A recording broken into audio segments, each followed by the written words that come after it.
Does Joe Douglas belong on the hot seat? We'll talk about it today on Locked On Jets. You are Locked On Jets, your daily New York Jets podcast. Part of the Locked On Podcast Network, your team every day.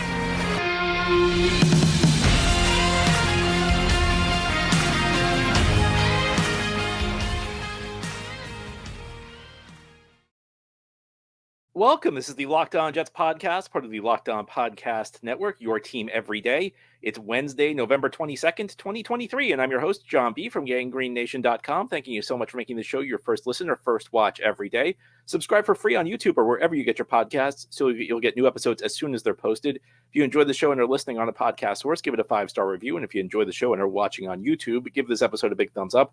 It helps us out and helps other Jets fans find the show. This episode is brought to you by Gametime. Download the Gametime app, create an account, and use code LOCKEDONNFL for $20 off your first purchase. Last-minute tickets, lowest price, guaranteed.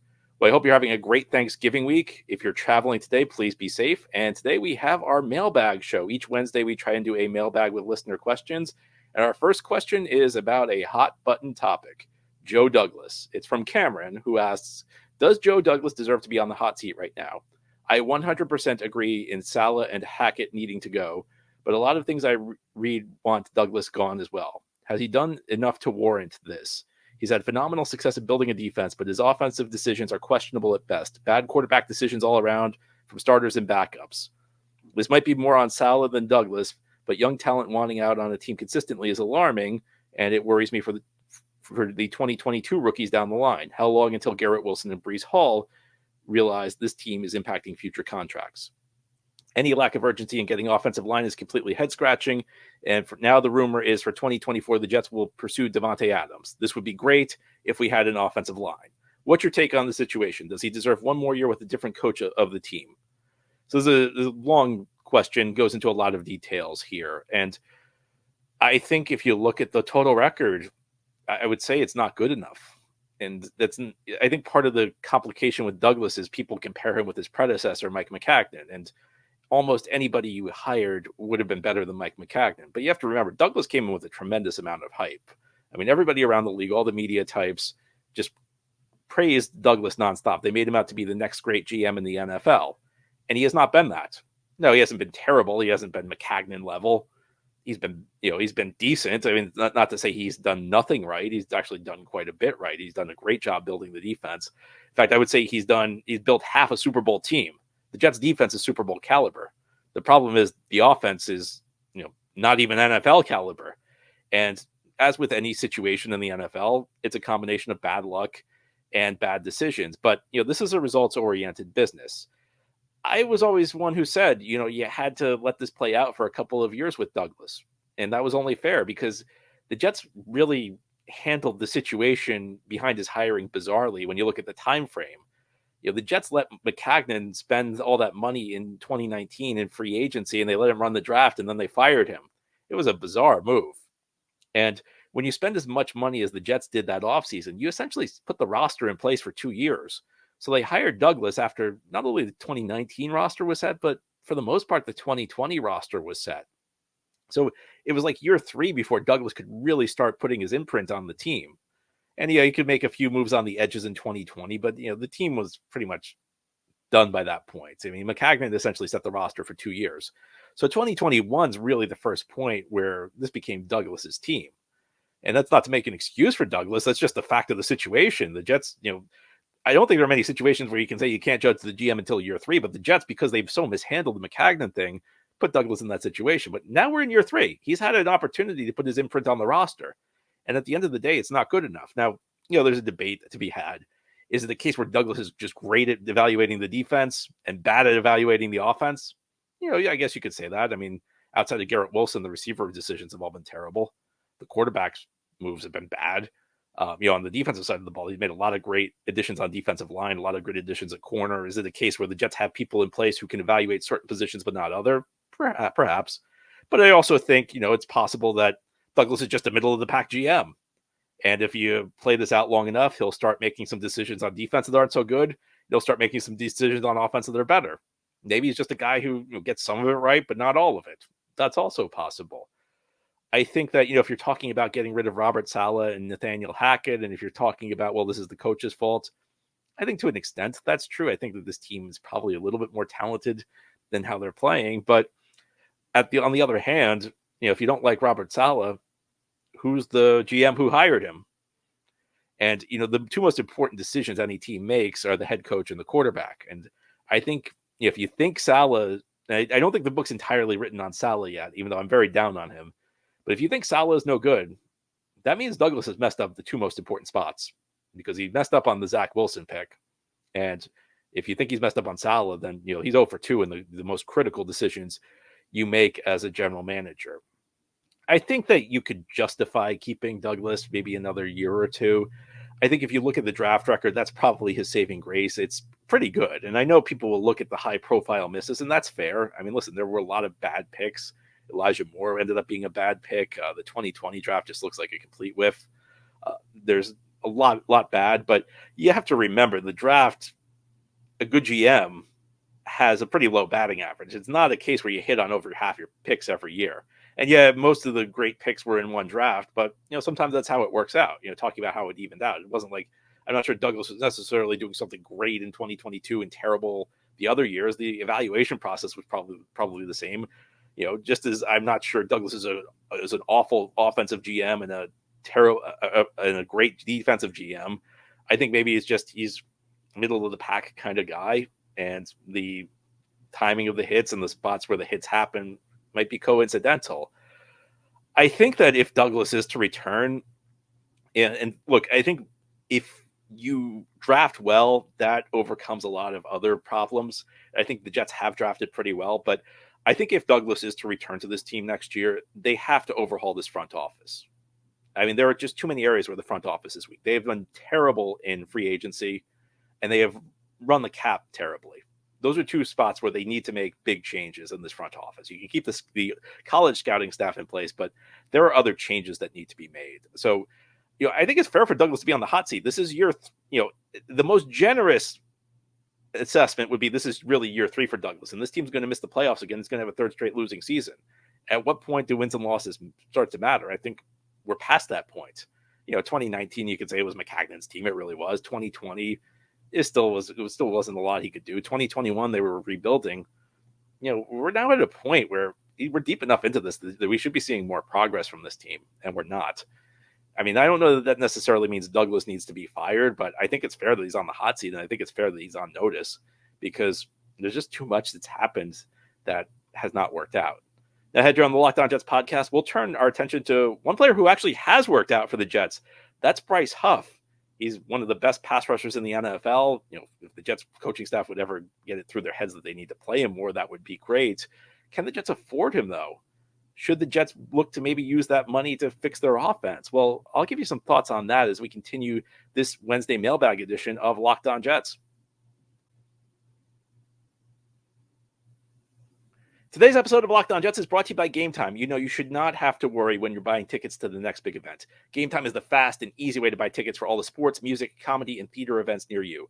And with killer last-minute deals, all-in prices, views from your seat, and the best price guarantee, Gametime takes all the guesswork out of buying tickets. It's a super easy app to use. I've used it myself to buy tickets.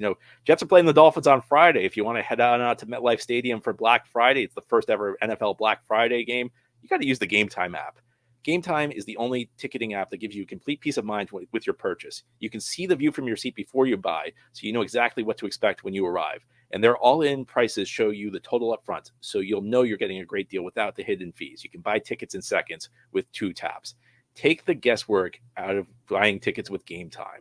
Download the Gametime app, create an account, and use code LOCKEDONNFL for $20 off your first purchase. Terms apply. Again, create an account and redeem code LOCKEDONNFL. It's one word with no space, LOCKEDONNFL, for $20 off. Download Gametime today. Last-minute tickets, lowest price, guaranteed. Thank you so much for making Locked On Jets your first listen or first watch every day. And a big shout out to you every day, as this is a daily podcast covering the New York Jets. We have new episodes each day through the week, Monday through Friday. We continue now with our weekly mailbag. Our next question is from Pat, who says, John, I don't think the Jets should re-sign Bryce Huff. I know he's an elite pass rusher, and I have no doubt he'll continue to succeed. However, apart from a couple games, this defense has played as good as we could have hoped for, and it still wasn't enough to win. I'd rather Douglas use the Huff money to go out and get a Mike Evans type offensive player this offseason. We need so much help on the offense, and not having Bryce Huff next year would not tank the defense. What are your thoughts on the situation? Well, Pat, I understand what you're saying. I don't agree, though. I think Bryce Huff, this is one of the most obvious decisions you can have. You have a 25-year-old pass rusher who's getting to the quarterback as often as any pass rusher in the NFL. And if the Jets coaching staff would play him more, this he could be a guy who has 10 sacks. So to me, this is obvious. You keep him. This is not a player you get rid of. I understand the point you're making is that the Jets need to prioritize offense, and I agree with that. But that doesn't mean you let a pass rusher like Bryce Huff go. You find the money elsewhere, I think. Yeah, look, the Jets need to. And the other thing is, you let Bryce Huff go. That doesn't guarantee that Mike Evans signs with your team. So I just can't let Bryce Huff walk out that door. I mean, I think if you're actually looking at a guy to trade, it would be John Franklin Myers, who's older, later on in his prime, probably going to have some trade value, though, because he can play defensive end, he can play defensive tackle, and he's less essential now with Huff in the mix and Jermaine Johnson breaking out. So if I was looking to get rid of a defensive lineman for cap space, John Franklin Myers would probably be the guy I'd look to. But look, with Huff, you got to figure out a way to make it work. You can set up a contract that has a low first-year cap hit. You can figure out ways. You can always keep a player if you want to keep him. You should prioritize certain players. Huff, to me, is a guy you prioritize because it's not just about next year. It's about the next 4 years. He could be here for a while. He could keep producing at a high level for this pass rush. And the Jets defense may not be as well built 2-3 years down the line as it is now. Yeah, maybe you could lose Huff next year and it won't have an impact, but it will have an impact down the line. You want to keep this guy around. There are certain things you just can't let leave your team. And one of them is a great young pass rusher. I think it would be a big mistake for the Jets to let Bryce Huff go. I would be very upset. I'll take it even step further. I would be very upset. I think it would be a terrible decision to let Huff go. Our next question. Out of the 2022 draft class of Sauce, Garrett, Jermaine Johnson, and Breeze, who would you part with in the offseason to load up on future picks?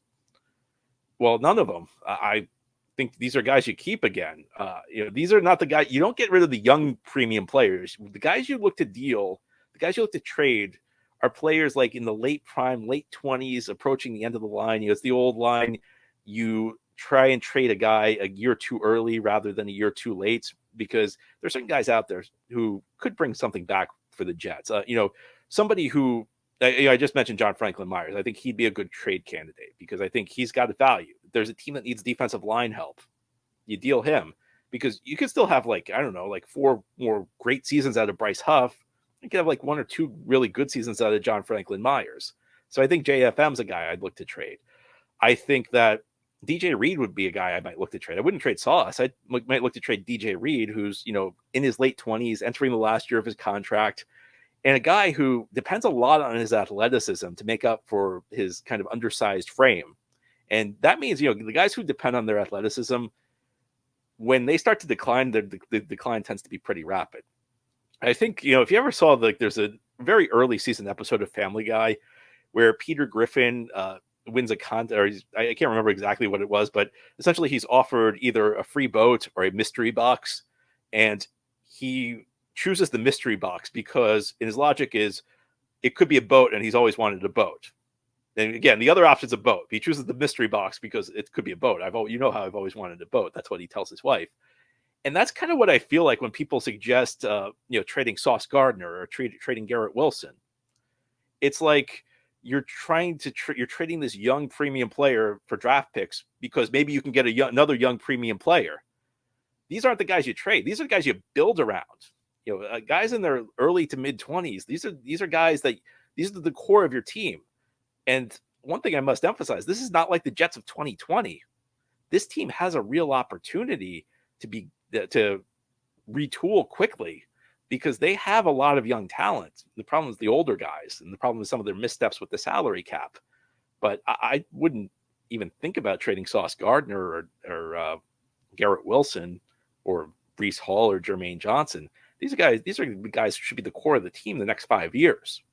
So that's how I feel about it. I think that would be it all. I think I don't see what the benefit is of dealing these guys. I think that these are guys who should be great Jets for a long time, and we have to keep them.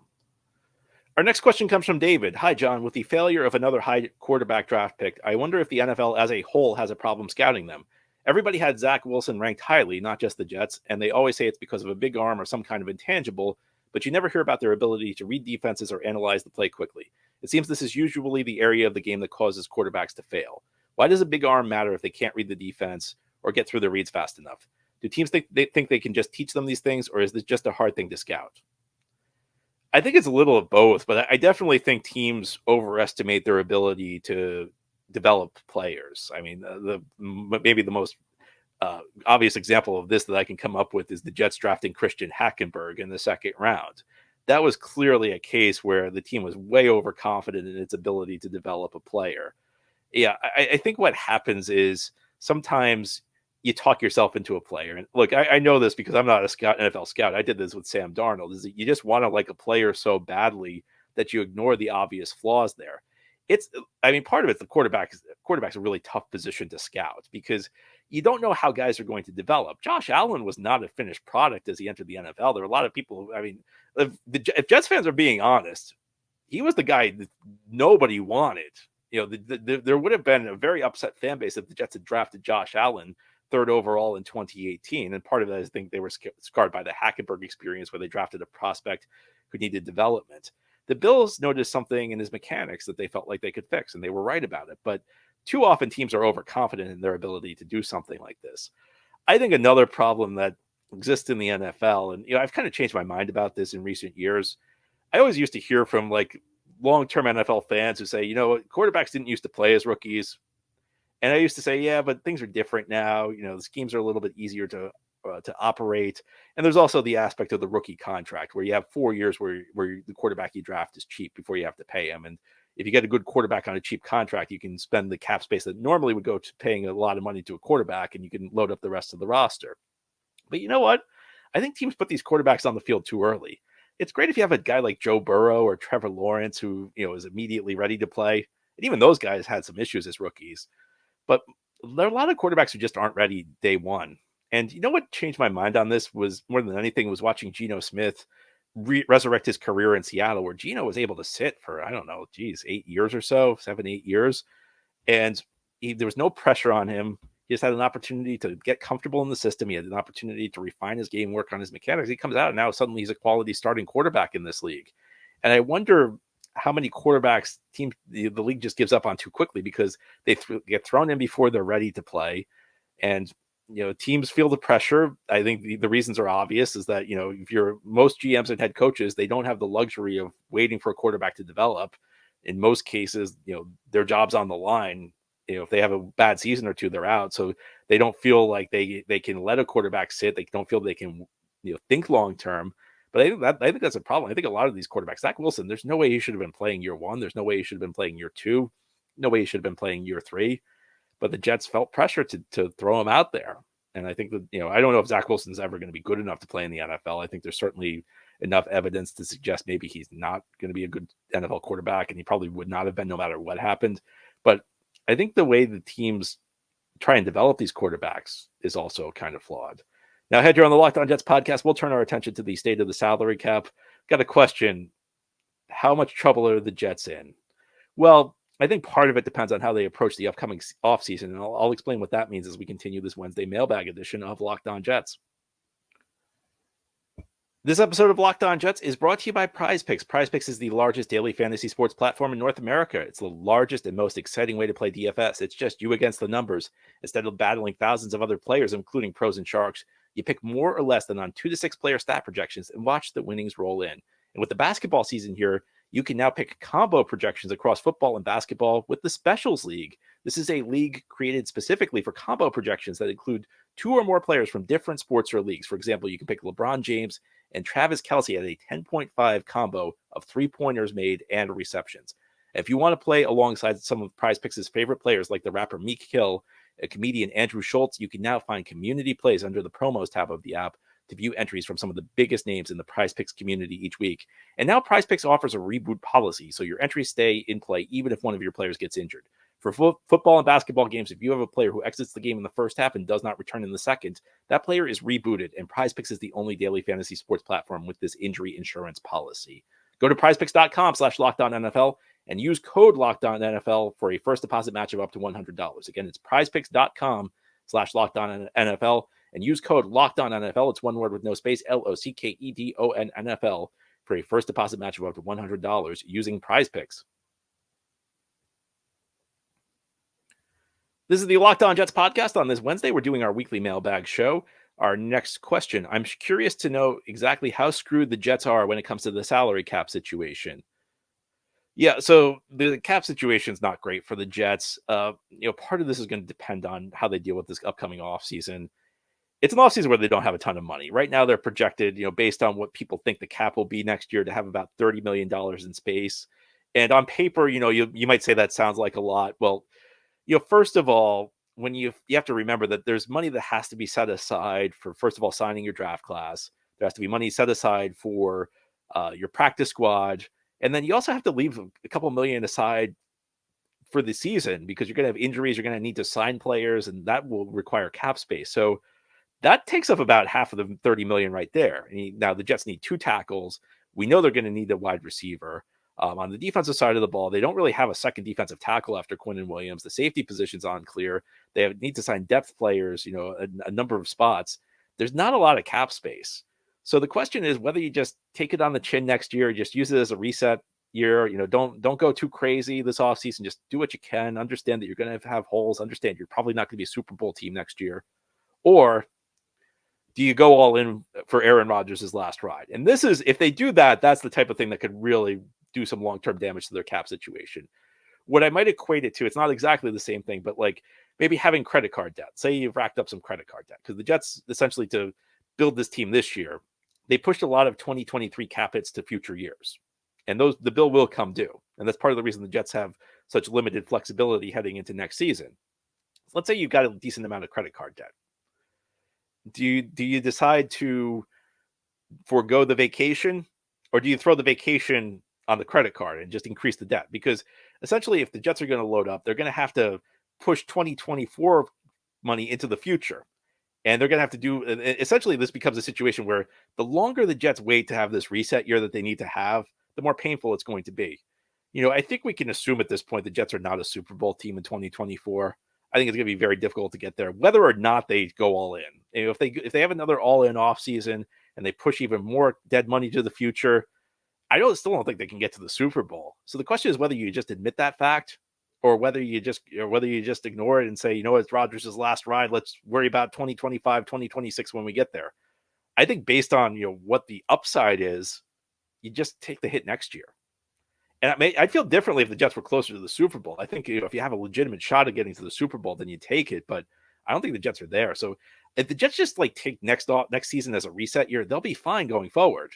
And yeah, they got themselves into the situation. The reason they'll have to use 2024 as a reset year is because they've mismanaged the cap heading into this offseason. But they can at least get out of it. Losing 1 year is bad, but you don't want to push this that much further into the future, because it's just going to get more painful. The more dead money you push to the future, the more painful it'll come when the bill finally comes due. And our last question, John. There's been a lot of talk that's deflected some responsibility from Joe Douglas because Aaron Rodgers forced players and coaches onto this roster. While I do think Rodgers has earned the right to have a player or two he's comfortable with, it seems like the Jets basically let him dictate the offseason. Do you think this organization, whether it's Douglas, Saleh, or another regime, has the courage to make necessary changes to be competitive this year and give Rodgers a chance to run a competitive playoff team? I think the problems come from higher. I think that Woody Johnson was so obsessed with trying to get Aaron Rodgers that he just gave him whatever he wanted, and it seems like the ruling came from the highest possible level, and that's Woody Johnson. And do I think Woody Johnson has the guts to stand up and say, you know what, the football people need to make football decisions? No, I think he's going to let Aaron Rodgers do it. I think that, look, there's a balance to be found. I mean, yes, if Aaron Rodgers is comfortable with a wide receiver, then that's something that you should consider, because you want to build an offense where the receivers and quarterback have chemistry. It's a factor, but you can't go out and just sign guys because Aaron Rodgers wants them. You can't go out and bring Randall Cobb in. You can't go out and give Lazard the contract you gave him just because he's Aaron Rodgers' friend. It's one thing to check with Rodgers and say, do you feel comfortable with this guy? What is it about him? Is there good chemistry here? And factor that into your decision. Say like, okay, well, we've evaluated this guy. We think he's a good fit anyway. We like the skill set he brings. We like the salary we can get him at. And Aaron Rodgers likes him. Like, that's one thing. That's one way to make a decision. The other is, well, this guy's Aaron Rodgers' friend. We got to bring him in. Unfortunately, the Jets did the latter this year. I hope that will change, but my sense is that this was an order that came from the owner. And look, I don't want to let Joe Douglas or Robert Saleh off the hook because they're ultimately responsible. Their job, if the owner dictates that, is to push back and to say we can't do this and try and build a compelling argument. So let me be clear: I'm not trying to let anybody off the hook for the bad decisions the Jets made, but I think it comes from higher, and I'm skeptical Woody Johnson's going to do what needs to be done. Anyway, that's all for today's episode. This has been the Locked On Jets podcast, part of the Locked On Podcast Network. Your team every day is our motto. As always, if you enjoy the show, hit the subscribe button where you're watching or listening so that you'll never miss an episode. If you enjoy the show and are listening on a podcast source, give it a 5-star review. And if you're watching on YouTube and enjoy the show, give this episode a big thumbs up. These things help us out, help other Jets fans find the podcast. Have a great Wednesday, everybody. We'll be back tomorrow for our Thanksgiving episode of Locked On Jets.